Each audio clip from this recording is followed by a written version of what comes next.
Very good morning to all of you. I hope आप सभी जो है हेल्दी होंगे और पूरे एनर्जी और एक्साइटमेंट के साथ अपने स्टडी को कंटिन्यू किए होंगे। मैं धीरज सर, आपका टीचर का मेंटर, आज आपके लिए क्लास 9 चैप्टर 10 सर्कल लेके आया। तो आते हैं, आज देखते हैं कि हमारे जो टॉपिक है वो क्या क्या है। तो सबसे पहले जैसे आप बोर्ड पे देख रहे हैं, एक बेसिक इंट्रोडक्शन, सर्कल क्या है पहले हम उसको करेंगे। फिर उसके बाद से जो थ्योरम्स बेस्ड हैं सर्कल पे उनको करेंगे, एंड देन फिर उससे रिलेटेड जो इंपॉर्टेंट क्वेश्चंस होंगे हम उनको लेंगे। तो कंटिन्यू करते हैं अपने video.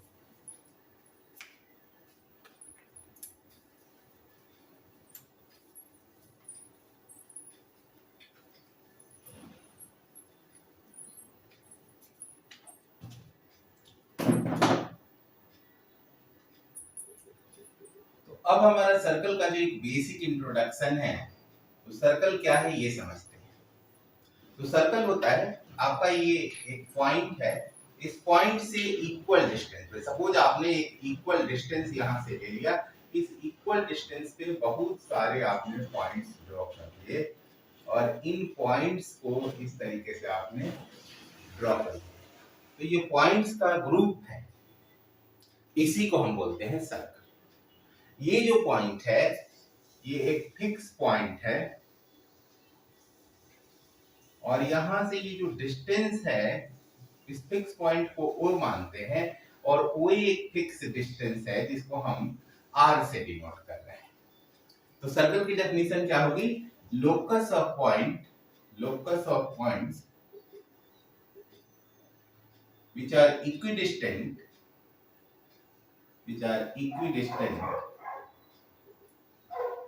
from a fixed point,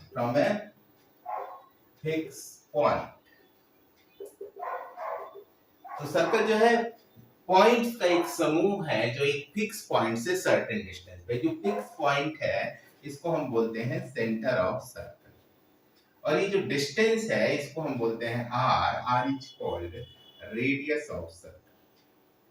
आगे हम क्या बोलेंगे? Radius of circle. अब आपका ये जो पॉइंट है, इस पॉइंट से होते हुए मैंने एक लाइन ड्रॉ कर दी, इधर भी और इधर भी। ये मान लो पॉइंट ए है, ये पॉइंट बी। तो AB is called diameter of circle. AB को हम क्या बोलते हैं? AB is called diameter of circle. अब ये जो है एक्चुअल में रेडियस का डबल होगा। डायमीटर क्या होगा? रेडियस का, AB जो है रेडियस का डबल होगा 2R, बिकॉज़ यहां से एक रेडियस इधर है और यहां से OA एक रेडियस है, तो AB is called diameter of circle. एक दूसरा फिगर लेते हैं, ये एक फिगर है। ऐसी एक लाइन जो सर्कल को दो पॉइंट पे इंटरसेक्ट कर रही है, जैसे यहाँ AB, यहाँ पे इसको देखिए ये सर्कल को इंटरसेक्ट कर रही है CD। तो ऐसी कोई भी लाइन जो सर्कल को दो पॉइंट पे टच कर रही है, that is called chord of the circle. इसको क्या बोलते हैं? कॉर्ड। अब एक सर्कल में बहुत सारे कॉर्ड हो सकते हैं, तो एक ऐसा कॉर्ड जो सर्कल के सेंटर पे पास करे, इस कॉर्ड को हम डायमीटर बोलते हैं। इस कॉर्ड को हम क्या बोलते हैं? डायमीटर। तो डायमीटर की एक जो डेफिनेशन होगी वो होगी द लॉन्गेस्ट कॉर्ड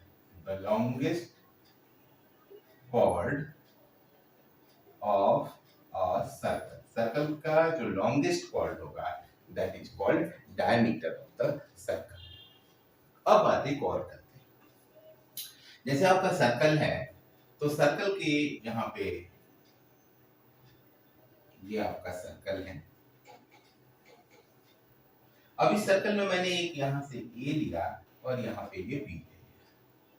तो अब ये दो पॉइंट जो है E और B, वो सर्कल को अब इस तरीके से डिवाइड करें। एक हो गया ये AB और एक दूसरा जो है आपको इस तरीके से ये AB। वो भाग जो ये दोनों को हम आर्क बोलते हैं, दोनों को क्या बोलते हैं? आर्क। बट ये जो है छोटा है, तो it is called minor arc, और ये बड़ा है तो it is called major arc. क्या हुआ? माइनर आर्क और मेजर आर्क। अब बात हम करते हैं कि अगर एक सर्कल है, इस सर्कल को मैंने कॉर्ड ड्रॉ कर दिया, सर्कल पे एक कॉर्ड ड्रॉ कर दिया। अब ये कॉर्ड जो है सर्कल को दो भाग में डिवाइड किया, एक ये वाला पोर्शन, इसको हम बोलते हैं सेगमेंट। क्या बोलेंगे? सेगमेंट।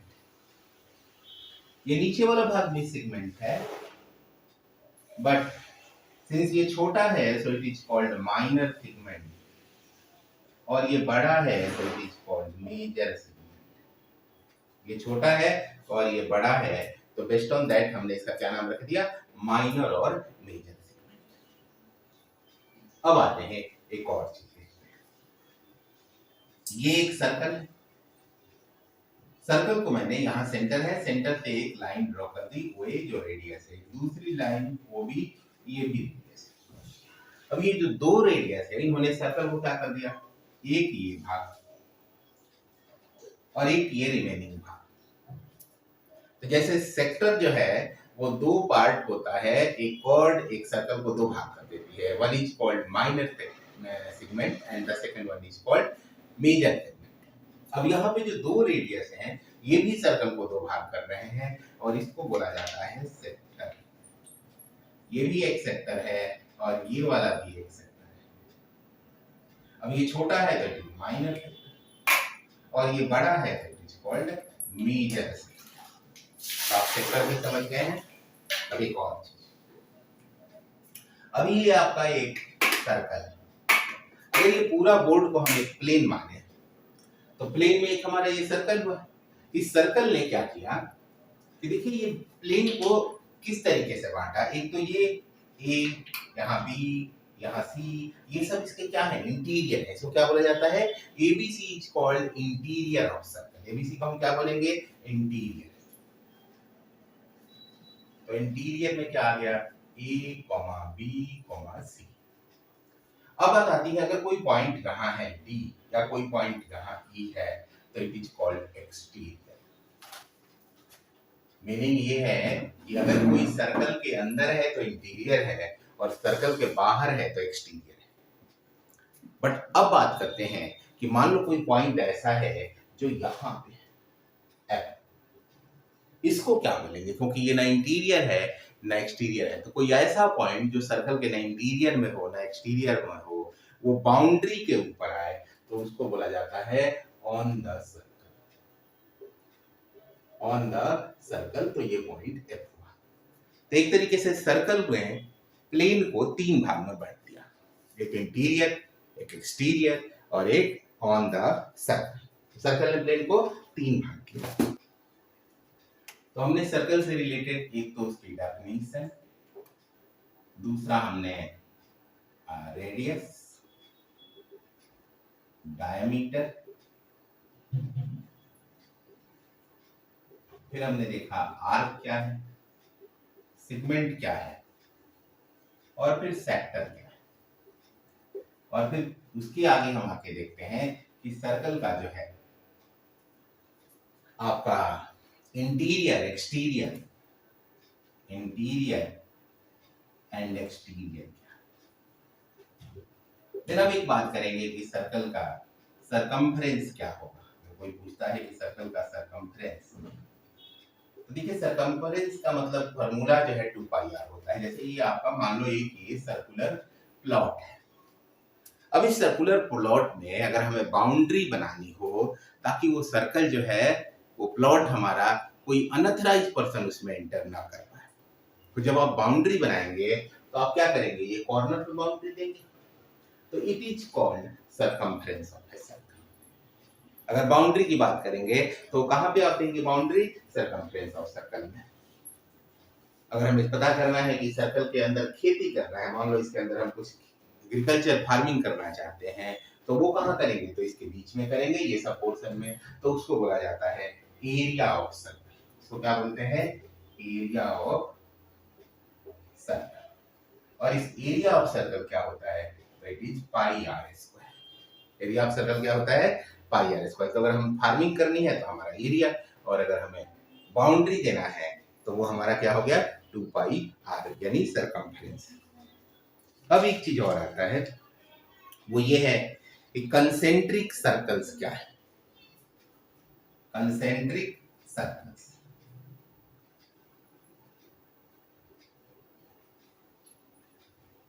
कंसेंट्रिक सर्कल्स मींस बेटा एक आपका मान लो ये पॉइंट है, यहां से एक ये सर्कल है, एक दूसरा सर्कल है आपका, इन दोनों का सेंटर एक है, रेडियस अलग अलग है, तो it is called concentric circles means ऐसे सर्कल्स जिनका सेंटर एक हो और रेडियस डिफरेंट डिफरेंट हो, they are called concentric circles. तो कंसेंट्रिक सर्कल की फेनोमेना यहाँ पे आ जाती है, जैसे अगर हमें ये एरिया निकालना हो, दो सर्कल के बीच का एरिया, इसी को एरिया बिटवीन टू सर्कल्स कहेंगे, इसको बोला जाता है रिंग। रिंग तो एरिया ऑफ अगर रिंग निकालना हो तो बड़े सर्कल के एरिया में से छोटे सर्कल के एरिया को माइनस कर देंगे, सो एरिया ऑफ रिंग या area between two concentric circles, या एरिया ऑफ रिंग कहें या area between two concentric circles. तो क्या करते हैं, बड़ा सर्कल पाई आर स्क्वायर और उसमें से छोटे सर्कल के एरिया को, बड़े सर्कल के एरिया में से छोटे सर्कल के एरिया को हम माइनस कर देंगे, तो आपका फॉर्मूला हो जाएगा pi capital R square minus small R square, या A square minus B square के फॉर्मूला पे ब्रेक कर दें तो आर प्लस आर और आर माइनस। तो ये इतनी चीजें आपको सर्कल से रिलेटेड जो एक बेसिक कंसेप्ट है वो हमने आपको बता दिया। अब हम आते हैं थियरम्स क्या है, सर्कल से रिलेटेड जो थियरम्स है हम उनकी बात करेंगे। तो आते हैं अब हम अगले पार्ट पे, जो थियरम्स इससे रिलेटेड है, कौन कौन से थियरम्स हैं। तो यहाँ पे देखिए मैंने जैसे पहला पॉइंट लिखा है equal cord subtend equal angle at centre. Means अगर हमारे पास एक सर्कल है, इस सर्कल में एक कॉर्ड है AB और दूसरा कॉर्ड है CD, और ये कॉर्ड्स जो हैं इक्वल, ये कॉर्ड्स कैसे हैं, इक्वल कॉर्ड्स हैं। तो यहाँ पे देखिए अगर ABCD के इक्वल है, AB is equal to CD, तो ये एंगल जो सबटेंड करेंगे सेंटर पे, ये एंगल, ये वाला एंगल और यहां से ये एंगल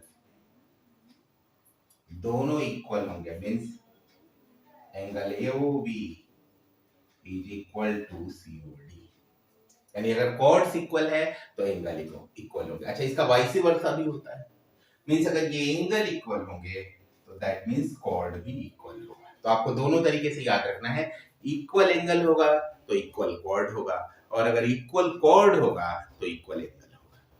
तो आपको वाइस वर्सा बोथ याद रखना, equal cord equal angle, equal angle equal cord. आते हैं अब अगले पार्ट, जो दूसरा लिखा है, दूसरा theorem, the perpendicular from centre of circle to a chord bisect the chord. Means आपका ये सर्कल है, यहां पे ये कॉर्ड है AB कॉर्ड, और सेंटर ऑफ सर्कल यहां से एक परपेंडिकुलर आ रहा है। देखिए आपको क्या क्या ध्यान रखना है। तो इस दूसरे सेकंड थ्योरम में फर्स्ट पॉइंट है लाइन मींस मैं इसके OD की बात कर रहा हूं, OD लाइन, तो line passing through centre, line passing through centre, यानी लाइन सेंटर से पास होनी चाहिए, पहली बात। सेकंड है perpendicular, line is perpendicular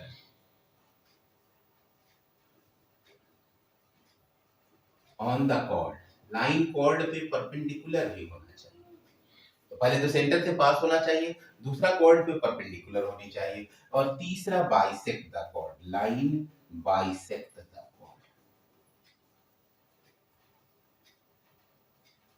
cord. तो ये 3 पॉइंट है, 3 में से अगर कोई भी 2 पॉइंट हो रहा है तो तीसरा होगा। जैसे एग्जांपल लेते हैं, लाइन पासिंग थ्रू सेंटर, अगर ये लाइन सेंटर से आ रही है और line is perpendicular on chord, यानी सेंटर से आ रही है और कॉर्ड पे परपेंडिकुलर है, अगर 2 कंडीशन दिया है तो वो लाइन कॉर्ड को बाइसेक्ट करेगी। अब दूसरा समझते हैं, अगर मान लो लाइन परपेंडिकुलर हो कॉर्ड पे और लाइन जो है बाइसेक्ट कर रही हो कॉर्ड को, तो डेफिनेटली वो सेंटर से ही पास करेगी। अगर ये नीचे के दोनों कंडीशन फुलफिल हो रहे हैं तो वो कहां से पास करेगी, सेंटर से पास करेगी।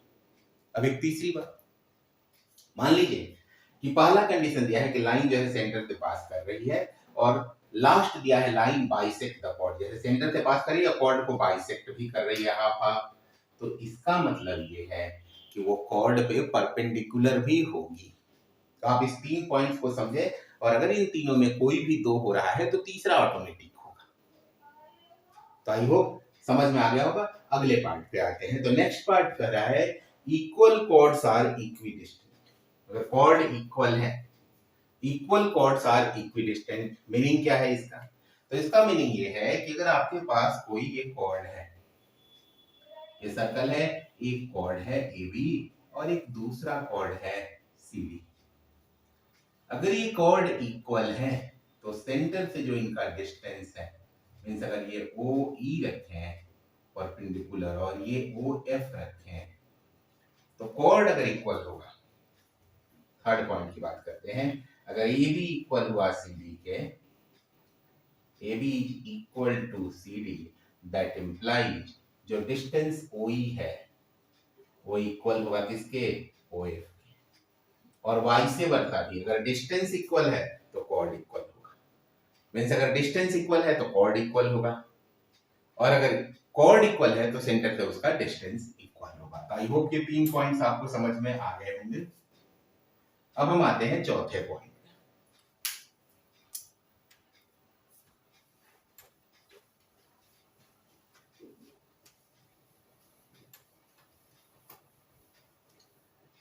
तो आपका फोर्थ पॉइंट कह रहा है there is one and only one circle passes through 3 non collinear points.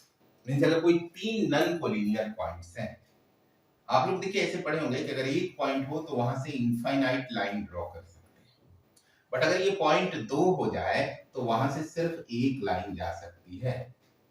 पढ़े? अगर एक पॉइंट हो तो वहां से इनफाइनाइट लाइन, और 2 पॉइंट हो तो वहां से एक लाइन। अब बात करते हैं कि अगर ये 2 पॉइंट हो तो यहाँ से सर्कल कितने जाएंगे? तो देखिए सर्कल यहाँ से, ये 2 पॉइंट हो गए, दोनों पॉइंट से ये एक सर्कल हुआ। हो सकता है कोई सर्कल ऐसे हो सकता है कोई सर्कल जो है आपका इस तरीके से निकले। तो 2 पॉइंट से इस तरीके से infinite number of circles draw कर सकते हैं। बट अगर यही 3 नॉन कोलिनियर पॉइंट्स हो, बिकॉज अगर ये कोलिनियर होंगे तब तो सर्कल ड्रॉ ही नहीं होगा, ये स्ट्रेट लाइन बन जाएगा अगर ये तीनों कोलिनियर होंगे। लेकिन अगर ये नॉन कोलिनियर पॉइंट हो तो इस केस में हम one and only one circle draw कर सकते हैं। तो यही बात करें कि अगर 3 नॉन कोलिनियर पॉइंट्स है तो वहां से एक सर्कल ड्रॉ होगा। आते हैं अगले पार्ट पे। Angles in the same segment of a circle are equal. Angles in the same segment of a circle are equal, means आपके पास ये एक सर्कल है, अब ये कोई कॉर्ड है, इसके सेम सेगमेंट, सेगमेंट यानी या तो आप इधर का माइनर ले लें या मेजर ले लें। अब सेम सेगमेंट में जो एंगल होंगे, ये आपका जैसे आपका बन गया ये ACB, ये एंगल, या फिर आप यहाँ पे सेम सेगमेंट यानी यही मेजर की तरफ दोनों ले रहे हैं, ये ADB, ये दोनों एंगल क्या होंगे? इक्वल होंगे। तो correct, angles in the same segment of circle are equal. अगले पॉइंट पे आते हैं, डायमीटर या semi circle form right angle at any point of the circle. Means अगर ये आपका एक सर्कल और ये इसका डायमीटर है, ये डायमीटर हम ले लें, अगर हम डायमीटर लें या वो आपका सेंटर है, तो आप यहाँ पे डायमीटर लें या सेमी सर्कल ये ले लें, ये दोनों ही सर्कल के किसी भी पॉइंट पे, ये सर्कल का पॉइंट हुआ C, यहाँ पे राइट एंगल बनाएगा। या सिमिलरली आप यहाँ भी कोई पॉइंट लेंगे तो ये भी राइट एंगल 90 डिग्री होगा। इस डायमीटर जो है सर्कल में कितने डिग्री का एंगल बनाएगा? तो it is right angle 90 degree. तो ये कुछ थ्योरम हुए। कुछ और कंसेप्ट पे आते हैं या थ्योरम्स जो हमारे आगे के हैं उनको समझते हैं।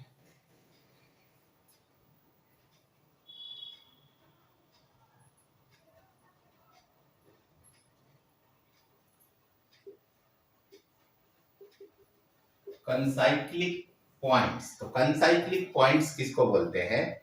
जैसे ये आपके सर्कल हैं, अगर इनके मतलब ऐसे समझो, ये पॉइंट 1 है, ये दूसरा पॉइंट है, ये तीसरा पॉइंट C है, हो सकता है कोई चौथा पॉइंट भी हो। तो अगर ये पॉइंट सर्कल पे लाई कर रहे हैं, अगर ये सारे पॉइंट्स एक सर्कल पे लाई कर रहे हैं तो दे आर कॉल्ड कंसाइक्लिक पॉइंट्स। तो कंसाइक्लिक पॉइंट्स का मतलब कि they will lie on a circle. अब यहां पे आता है कि साइक्लिक क्वाड्रिलैटरल क्या है। साइक्लिक क्वाड्रिलैटरल, तो देखिए साइक्लिक क्वाड्रिलैटरल की आपको एक ऐसा क्वाड्रिलैटरल जिसके चारों तरफ से एक सर्कल पास हो जाए। जैसे सपोज आपके पास एक क्वाड्रिलैटरल है ए बी सी डी। अब अगर मैं ऐसा कर सकूं कि इसके ऑल थ्री वर्टिसेस जो है, फोर वर्टिसेस से, अगर मैं इसके ऑल फोर वर्टिसेस से एक सर्कल ड्रॉ कर सकूं लाइक दिस, अगर ऐसा पॉसिबल है तो हम इसे बोलेंगे कि एबीसीडी इज साइक्लिक क्वाड्रिलैटरल। तो साइक्लिक क्वाड्रिलैटरल का मतलब एक ऐसा क्वाड्रिलैटरल जिसके ऑल फोर वर्टिसेस से we can draw a circle. अब ऐसा हर क्वाड्रिलैटरल के लिए नहीं होता, तो कैसे आप आइडेंटिफाई करेंगे कि आपके पास एक गिवन क्वाड्रिलैटरल है वो साइक्लिक है या साइक्लिक नहीं है। तो साइक्लिक क्वाड्रिलैटरल का आइडेंटिफिकेशन होता है sum of opposite angles in a cyclic quadrilateral, in a cyclic quadrilateral sum of opposite angles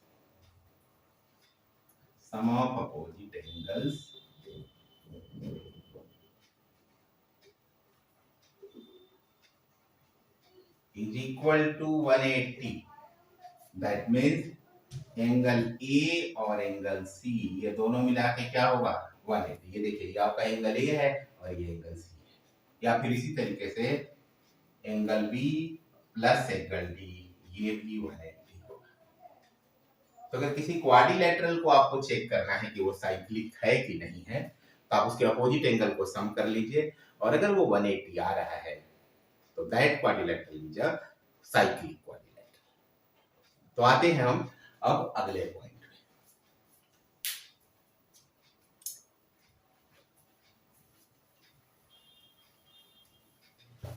तो आइए देखते हैं हम क्वेश्चन को। हमारा जो थ्योरम है और ये काफी इंपॉर्टेंट थ्योरम है, इसलिए हम इसका प्रूफ भी करेंगे। The angle subtended by an arc at the centre is double the angle subtended by it at any point on the remaining part of the circle. मतलब ये कह रहा है अगर आपका ये एक सर्कल है, इसका कोई आर्क है, तो आर्क मैंने ये ले लिया ए बी। अब ये ए बी आर्क अगर यहां सेंटर पे ऐसे एंगल बना रहा है और अगर यही सेम आर्क यहां पे सर्कल पे कोई एंगल बना रहा है, सो ये एंगल अगर थीटा होगा तो ये 2 थीटा उसका डबल होगा। यही आपको प्रूव करना है। तो आपको to prove angle is O B is equal to 2 angle A O B. आपके बुक में एक अलग फिगर ये भी दिया हुआ है, आप इसको भी देख सकते हैं। ये आपका सर्कल बना दिया और फिर यहां पे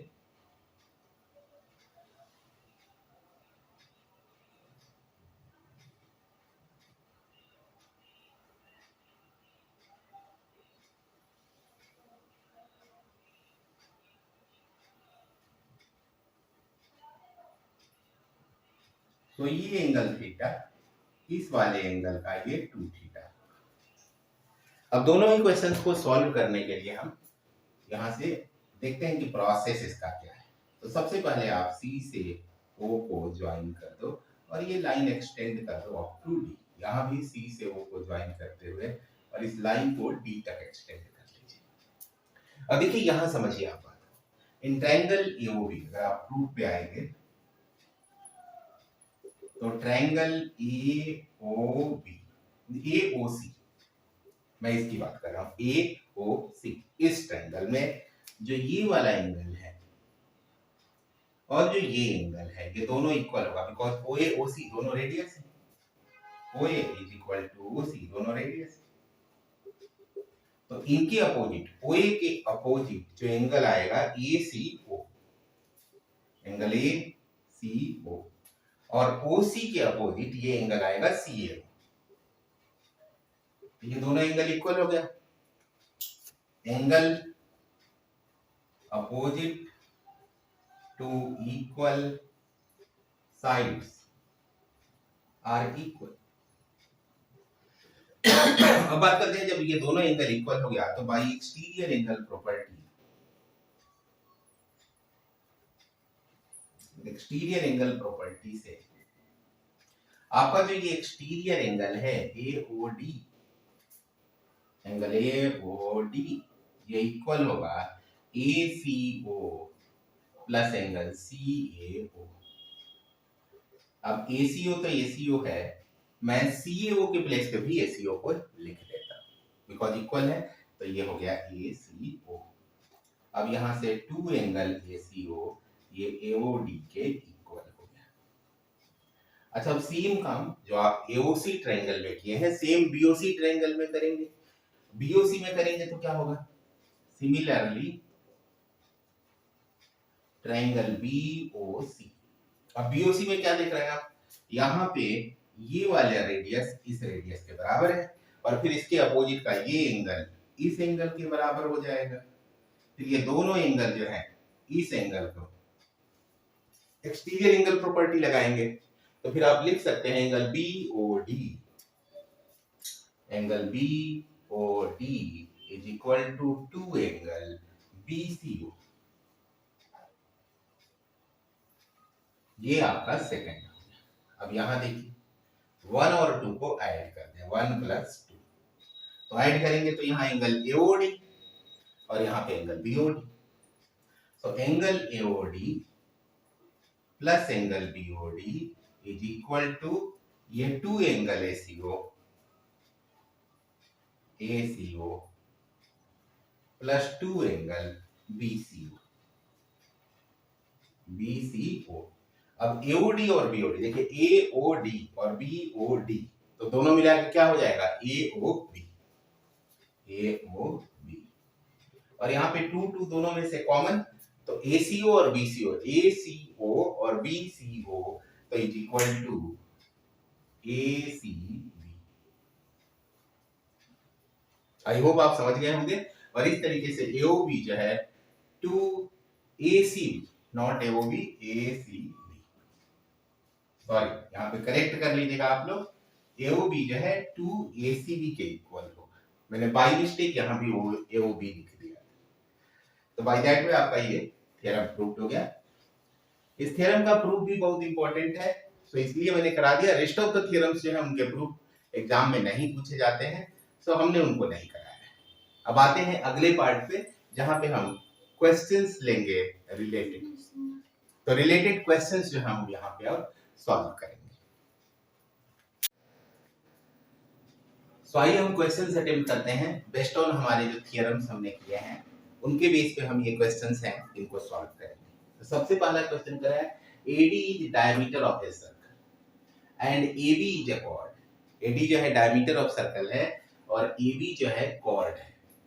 If AD is equal to 34 centimeter and AB is equal to 30 centimeter, the distance of AB from center of circle निकालना है। तो देखिए पहले ऐसा करते हैं, फिगर बनाते हैं।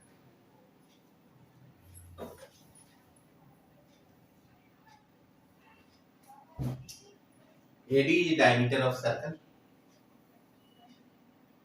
ये आपका AD हो गया, यहाँ पे ये centre, diameter of circle and AB is a chord if AD 34 centimetre, ये AD कितना है 34, AB एक chord है 30 सेंटीमीटर की, so this is a chord, ये है 30 सेंटीमीटर।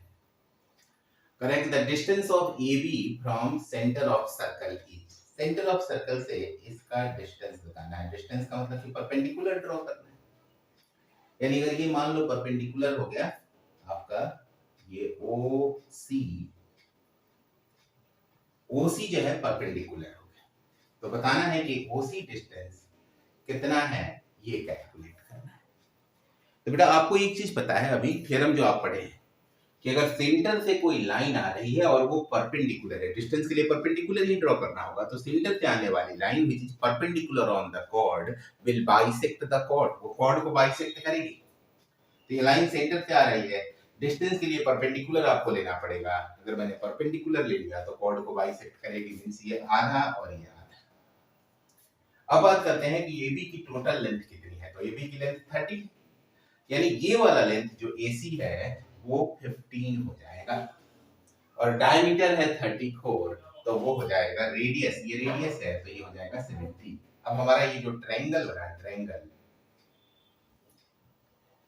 ACO, यहाँ पे ये एंगल 90 डिग्री, ये वाला पार्ट 15 और ये पार्ट 17। अब पाइथागोरस लगा दीजिए, तो पाइथागोरस लगाएंगे तो hypotenuse square is equal to perpendicular square plus base square. Hypotenuse है 17 का स्क्वायर, इन दोनों में से कोई एक परपेंडिकुलर और एक बेस हो जाएगा, तो ये 15 का square plus base square, 17 289, 15 225 base square, यहाँ से 289 माइनस 225 बी स्क्वायर, ये 64 is equal to B square, या 8 जो है आपका बेस आ गया। बेस मतलब OC, और यही आपको डिस्टेंस निकालना, तो OC जो है आपका 8 सेंटीमीटर, ये आपके क्वेश्चन का आंसर हो गया। तो आपने देखा कि कैसे थ्योरम जो है हमें क्वेश्चंस को सॉल्व करने में हेल्प करता है, और बड़े आराम से हम क्वेश्चंस को कर सकते हैं। तो आते हैं अब नेक्स्ट क्वेश्चन। तो देखिए आपका ये क्वेश्चन कर रहा है AB और BC ये दिया हुआ है, और AB और BC एक दूसरे पे परपेंडिकुलर है। तो देखिए यहाँ पे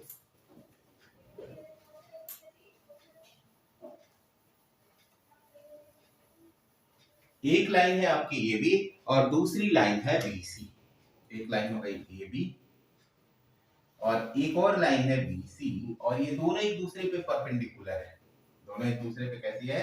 परपेंडिकुलर है। तो AB का लेंथ दिया है 16, परपेंडिकुलर है तो ये हो गया 90 डिग्री, और BC का लेंथ दिया हुआ है 12। यहाँ ध्यान से देखिए, AB 16 और BC 12, और परपेंडिकुलर भी दिया है। अब कह रहा है कि find radius of circle which passes through ABC।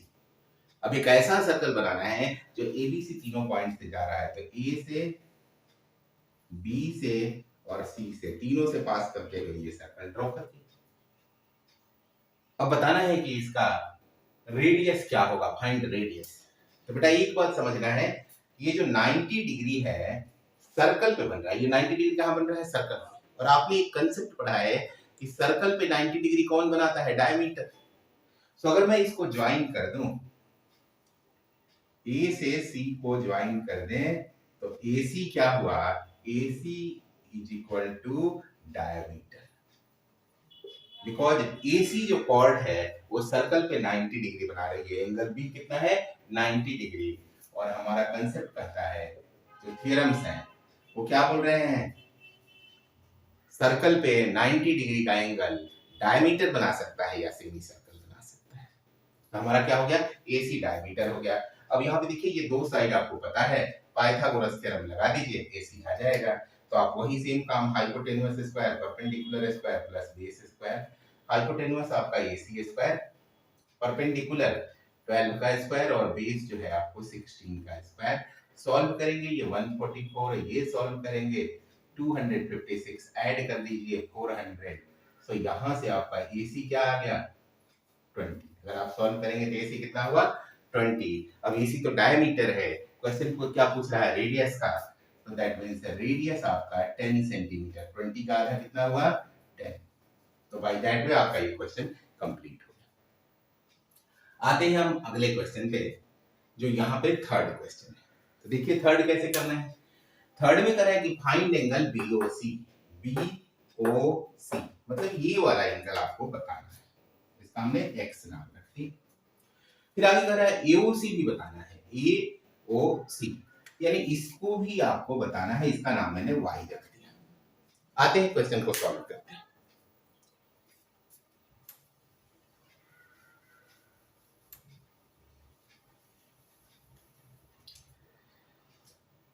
तो देखिए बेटा, ये आपका 57 है। 57 किससे बना है? अगर मैं ट्रायंगल BOC की बात करूं, ट्रायंगल BOC, यहाँ पे OB और OC दोनों इक्वल है। OB is equal to OC because both are radius.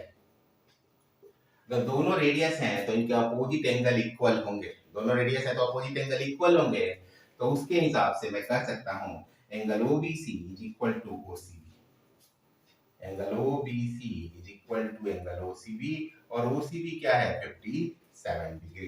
तो ये दोनों ही हो गए क्या 57। अब इस ट्रायंगल में ध्यान से देखिएगा, अगर ये ट्रायंगल की बात करें तो x plus 57 plus 57 is equal to 180 आपका एंगल सम प्रॉपर्टी होता है। मैं BOC ट्रायंगल में एंगल सम प्रॉपर्टी अप्लाई कर रहा हूं, तो ये क्या हो जाएगा x प्लस 114 180, तो यहां से x का value 180 minus 114, so it is 66 degree आ जाएगा आपका। तो x का वैल्यू कितना आ गया, x मींस आपको ये क्या हुआ BOC, यानी angle BOC is equal to 66 degree. एक आंसर तो आपका हो गया। अब बात करते हैं हम दूसरे पार्ट की, जो हमारा AOC बोल रहा है, AOC। अब AOC के लिए ध्यान से समझिएगा। अब आप आ जाइए ट्रायंगल AOB, ट्रायंगल AOB, ये आपका ट्रायंगल है AOB। इसमें दो OA और OB इक्वल है। OA is equal to OB because ये रेडियाई है। अगर ये दो एंगल इक्वल हैं तो यहाँ पे एंगल A30 हो जाएगा, means angle OAB is equal to angle OBA, means ये दोनों क्या हो गए 30 डिग्री। अब आपको समझिए ऐसे, अगर इस ट्रायंगल के तीनों एंगल का सम लें तो मैं ये लिख सकता हूं कि 30, मतलब ऐसे लिख लो, एक लाइन बढ़ा दो, OAB plus OBA plus angle AOB, अगर तीनों को ऐड कर दें तो 180। OAB कितना है 30, OBA कितना है 30, और एंगल AOB यहां से x प्लस वाई, AOB कितना है x प्लस वाई, तो ये आ गया 180, यहां से x प्लस वाई 180 माइनस 30, 30 इधर आके माइनस हो गए। आपने क्या देखा, यहां से x का वैल्यू 66 है, तो मैं यहां से x प्लस वाई क्या मैं 120 कह सकता हूं, और अगर मैं x को 66 यहां रख दे, x को 66 रख दे तो y कितना आ जाएगा, तो y 120 माइनस 66 मींस y आपका आ जाएगा आपका 54, y कितना आ गया 54। तो आपका जो दूसरा एंगल है angle AOC it is 54 degree, ये आपका सेकंड आंसर। तो आपके ये थर्ड क्वेश्चन भी हमने कर लिया। अब हम आते हैं क्वेश्चन नंबर 4 कैसे करेंगे। आई होप आप समझ पा रहे होंगे। देखिए क्वेश्चन नंबर 4 में आपको ये गिवन है, आपसे पूछ रहा है कि CAO आपको बताना है, CAO यानी x का वैल्यू निकालना है। वो 90 गिवन है, ये 30 दिया है आपके वहां पे 90। यहां से आप देखिए क्वेश्चन नंबर 4 में अगर मैं यूज करूं एंगल ACB, तो ये आप लिख सकते हो, ये सेंटर पे AB आर्क ने सेंटर पे 90 डिग्री एंगल बनाया है, तो यही सेम आर्क यहाँ C पे कितना बनाएगा, तो half of angle AOB, half तो हाफ है, AOB बेटा 90 है, तो ये कट के 45 आ जाएगा, तो ACB कितना है 45 डिग्री। अब एक एंगल ट्रायंगल ACB में, ट्रायंगल ACB में आपके एंगल कितने कितने हुए, तो ACB ट्रायंगल में एक बार यहां ड्रॉ कर देता हूं, ACB यहां जो एंगल है वो 30 डिग्री, ये एंगल अभी आपने 45 निकाला है, तो ये एंगल कितना आ जाएगा, तो आपका ये 105 डिग्री आएगा। एंगल ये कितना आया 105 डिग्री। अब बात करते हैं कि हम इस वाले एंगल को कैसे निकालेंगे, तो दूसरा मैं देता हूं ट्रायंगल AOB, AOB, AOB, ये एंगल आपका 90 गिवन है, ये एंगल कितना गिवन है 90, और देखिए ध्यान से ये दोनों साइड इक्वल हैं, तो ये एंगल भी इक्वल हो गए, मैंने x मान लिया, तो x plus 90 is equal to 180, तो यहाँ से 2x कितना हो गया 180 माइनस 90, तो 2x आ गया 90, यानी x का वैल्यू 45, x का वैल्यू 45। अच्छा ये अच्छा ऊपर वाले को x माने हैं, तो आप ऐसा कर लीजिए, इसको y ले लीजिए, आप इसे y और इसको भी y ले लो, so this is y plus y, so this is 2y and y is equal to 45। I hope आप समझ गए होंगे बात को। अब y आ गया, ये हो गया हमारा y आ गया 45। आपको बताना क्या है, आपको बताना है CAO। तो अभी आपने ऊपर क्या देखा, आपने देखा है कि ये angle A, now angle A का मतलब क्या है, x plus y. Angle A है 100, अब इसको आगे देखते हैं। एंगल ए है 105, x का वैल्यू नहीं पता, y 45 है, तो ये 105 minus 45 is equal to x। So x आ गया आपका 60 डिग्री, और x का मतलब CAO जो आपको निकालना था, तो एंगल CAO आ गया 60 डिग्री, और बाय दैट वे आपका ये क्वेश्चन कंप्लीट हो गया। तो इस तरीके से हमने देखा कि जो थियरम्स है वो क्वेश्चन में किस तरीके से हमें हेल्प कर रहे हैं। अब आते हैं हम अपने अगले पार्ट, जो थोड़ा सा इसे लिटिल बिट डिफिकल्ट होगा, तो हम उस अगली वीडियो में हम दूसरे पार्ट को देखेंगे जो डिफिकल्ट पार्ट है। ठीक है, चलते हैं अगले पार्ट।